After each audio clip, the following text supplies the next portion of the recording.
I still remember the day my mom's text came through. We've changed all the locks.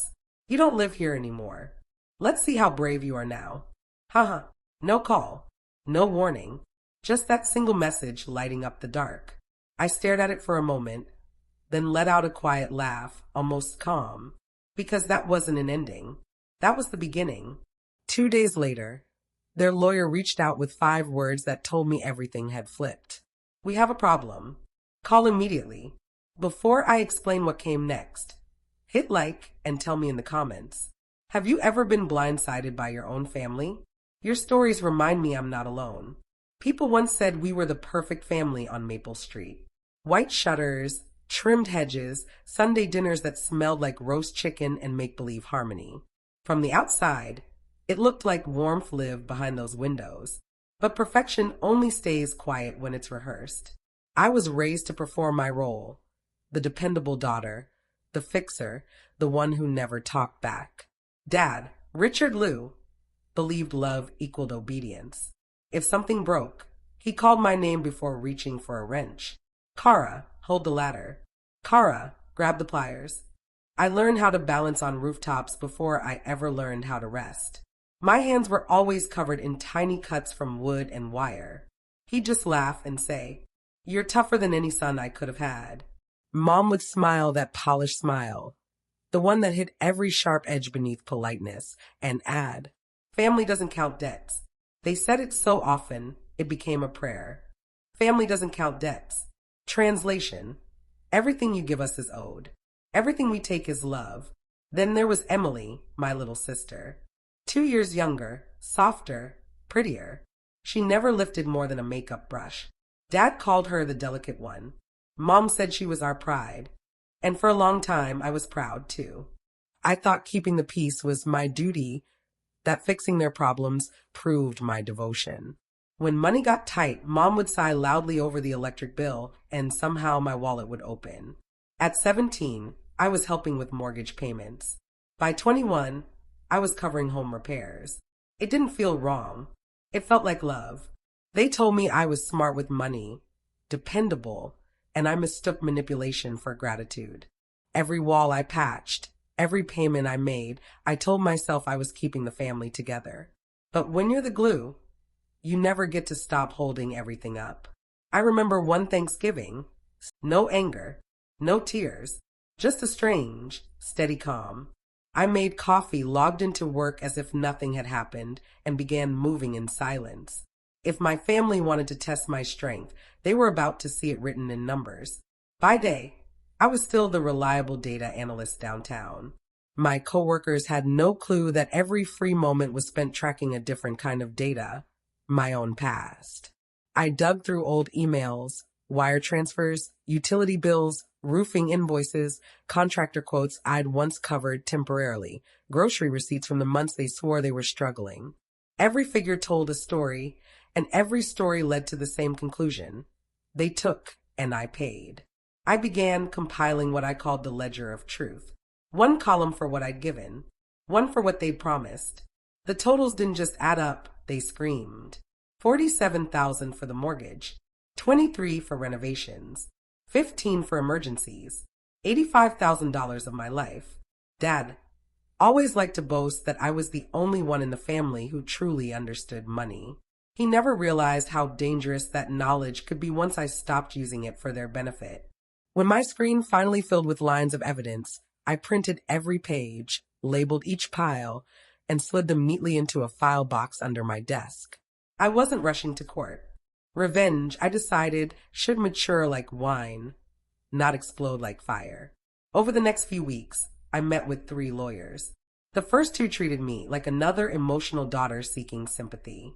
The third didn't. She leaned in, eyes sharp. "You've got a case," she said. "A strong one.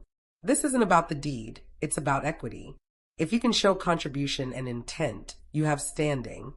Intent. That word landed hard. I remember the text. "Let's see how brave you are now." Haha, that wasn't just cruelty, it was proof. Malicious intent in writing. From that moment, everything I did had purpose. I recorded new transfers, archived every voicemail Mom left pretending to check in, and backed up every file twice, once locally, once in the cloud. At night, I sat at my desk watching the cursor blink beside the word evidence. My apartment stayed silent, except for the soft hum of the heater and the occasional ping of a bank alert confirming what I already knew. I held the advantage. By spring, my case was airtight. My attorney was ready, the paperwork finalized.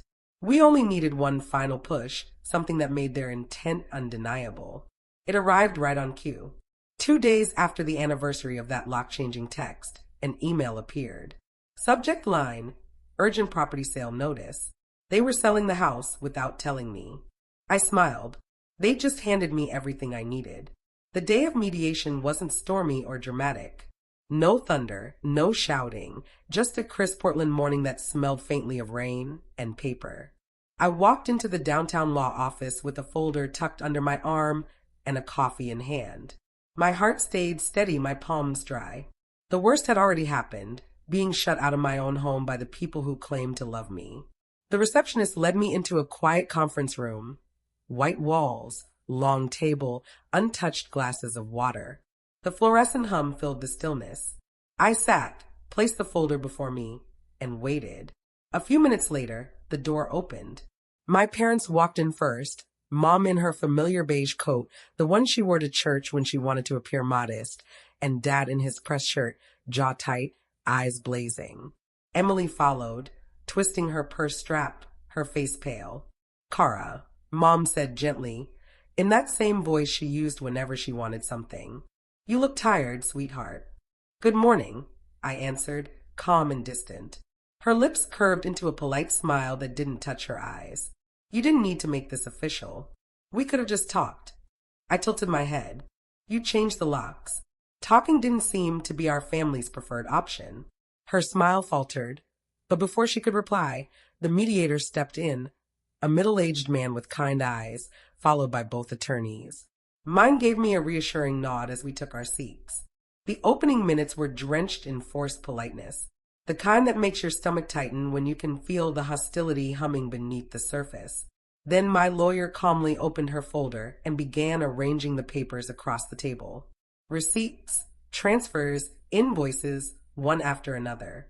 "This file," she said, sliding it forward, "contains documented proof of Ms. Liu's direct financial contributions to the property at 2146 Maple Street spanning 14 years. Dad leaned in, scoffing. "That's absurd. Those were gifts. She was helping her family." My attorney didn't blink.